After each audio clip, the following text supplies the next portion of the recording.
Mr. Minister, energy conservation is like a personal mission for you. Why is it so important for railways to conserve energy?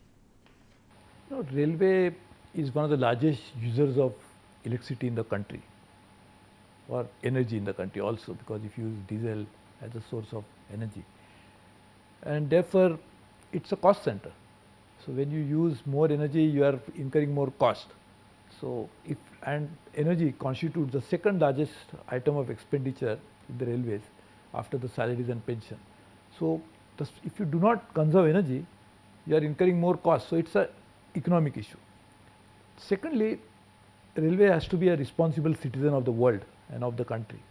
So more energy we use, we are having bigger footprint for carbon, and therefore we must try to reduce the energy use to conserve the environment as well. It's conserving energy, is conserving environment. Thirdly, the type of energy is also important. So not just quantity of energy, but also the quality of energy. Whether it is coming from fossil fuel sources or it is coming from non-fossil fuel sources will determine the amount of emissions that we cause.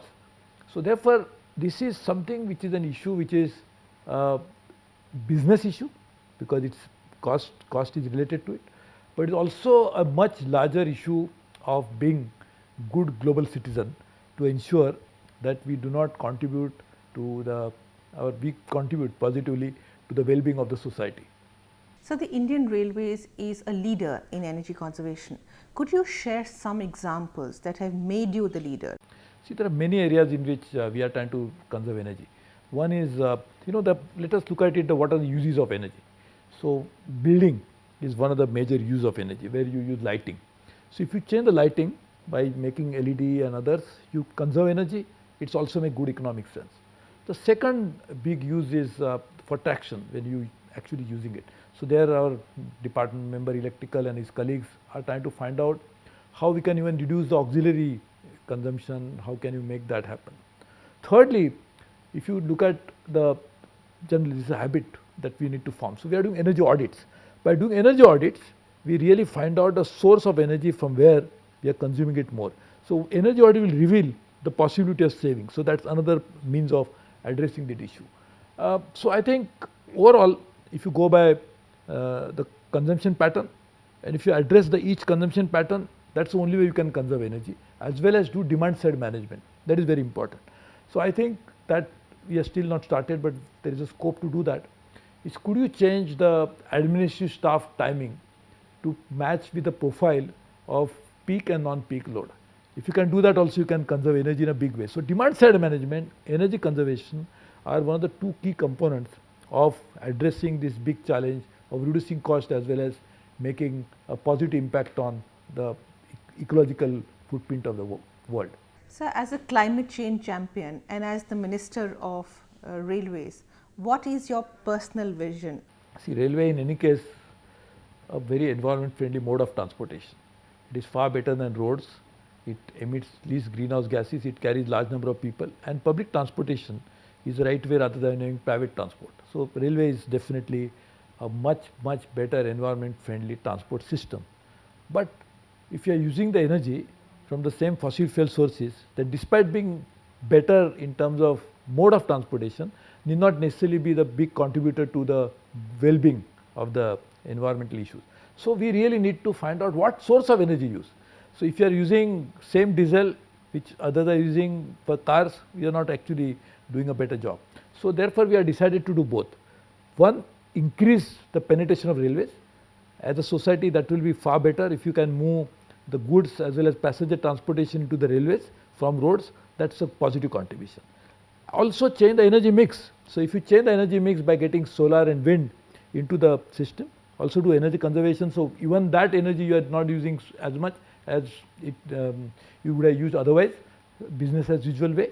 So, these both will bring in a very positive impact on climate change, and therefore, we really need to do that. We are also doing something for climate change, not necessarily energy alone, but also water conservation. So, we are doing water audits as well. Then probably in the next few years time, we have just started 2 pilot plants. How can we use waste to convert that into energy?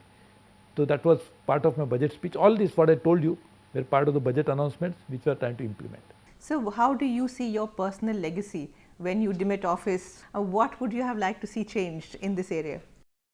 See, when you talk about legacy, it means that what you leave behind. So I think if you go the way we are going, I think nothing will be left behind, because I think the world will be destroyed. So I think the biggest legacy is to make sure that there will be something left to follow. And to make that happen, we have to change the energy mix, we have to do energy conservation, we have to do demand side management, we have to think in line with what the nature's laws are, and therefore do not challenge nature, try to live in harmony with nature. And that's the only way we can not only leave legacy, but leave something behind for others to enjoy. Finally, sir, for UNDP, the railways is an esteemed partner. How do you see this relationship with UNDP, and how do you see it proceeding? See, UNDP is one of the important member of the UN family, and their focus is development. So development is now proved empirically that energy and development go hand in hand. So if you do not have energy, you cannot lift people from poverty. So therefore they are working on that. But now, because now we have replaced our development goals with sustainable goals, it makes sense that not only energy, but what type of energy. So whether it's green energy or otherwise will determine whether people can be lifted from poverty in economic terms, but will still not be able to enjoy the natural capital of the world if the air and the land and the water are polluted. So UNDP partnership will be extremely useful, because this will be a sustainable way of development. Long-term growth goals will be achieved without compromising with your natural concerns, natural capital concerns. So I think this is a very good partnership. Railways will benefit, UNDP will benefit, because that's UNDP's mandate globally to do this. And therefore I think they are riding on train with us as a fellow passenger will help both together. I think we'll be able to share the travel together, we'll enjoy the travel together, but I'm sure they will also benefit from railway travel in terms of enjoying it. Of course, I hope they'll buy the ticket to travel on the train.